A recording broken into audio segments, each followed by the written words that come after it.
통풍이 치료에 잘 반응하지 않는 경우 다음 단계에 대해서 알아볼게요. 통풍은 관절에 요산 결절이 쌓여서 발생하는 아주 고통스러운 관절염의 일종이죠. 보통 치료가 효과적인데요, 예상과 다르게 치료가 잘 되지 않는 경우를 종종 만납니다. 이런 상황에 정말 난처한데요, 어떻게 대처해야 하는지 말씀을 드릴게요.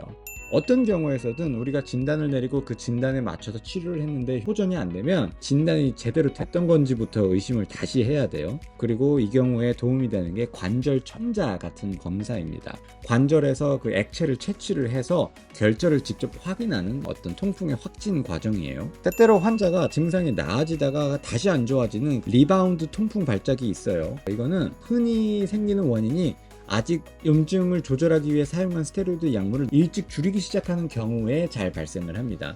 이런 경우에는 이전에 우리가 효과를 확실히 봤었던 그 스테로이드 용량이 있잖아요. 그 용량으로 다시 돌아간 다음에 천천히 2주, 3주에 걸쳐서 서서히 약을 줄여가면 보통 금방 괜찮아집니다.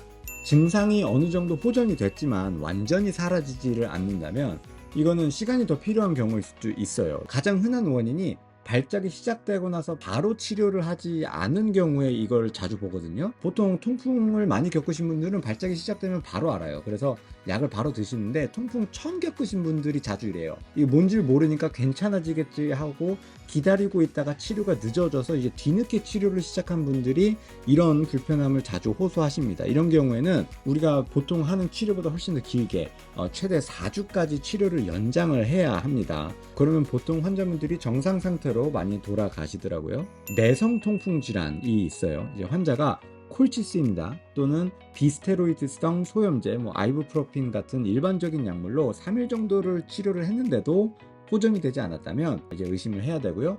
이 경우에는 경구 스테로이드로 전환을 해야 합니다. 만약 발작이 여기저기 있는 게 아니라 한두 개의 관절에만 있다라고 하면 스테로이드를 직접 그 관절에 주사하는 방법도 있어요. 근데 문제는 스테로이드를 주사할 수 있는 의사가 그렇게 많지 않다라는 거죠. 보통은 이제 경구 약물로 치료를 많이 하시니까요. 여기서 저희 오피스 자랑을 하자면 저희 오피스는 오시면 그 자리에서 바로 다 주사해 드립니다. 난치성 통풍이 있어요. 아주 드문 경우지만 경구 스테로이드를 포함한 우리가 흔히 쓰는 치료들을 다 했는데 반응하지 않는 경우를 난치성 통풍이라고 부르고요. 이런 경우에는 많이 사용되지 않는 약인 인터루킨-1 차단제를 사용을 할 수 있습니다.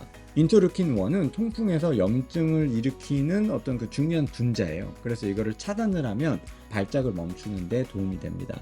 대표적인 약 두 가지가 아나킨라 그리고 카나키누맙 이런 약이 있어요. 여기까지 일반적인 치료에 반응하지 않는 조금 치료가 더 어려울 수 있는 통풍의 다음 단계 치료 방법에 대해서 설명을 드려봤습니다.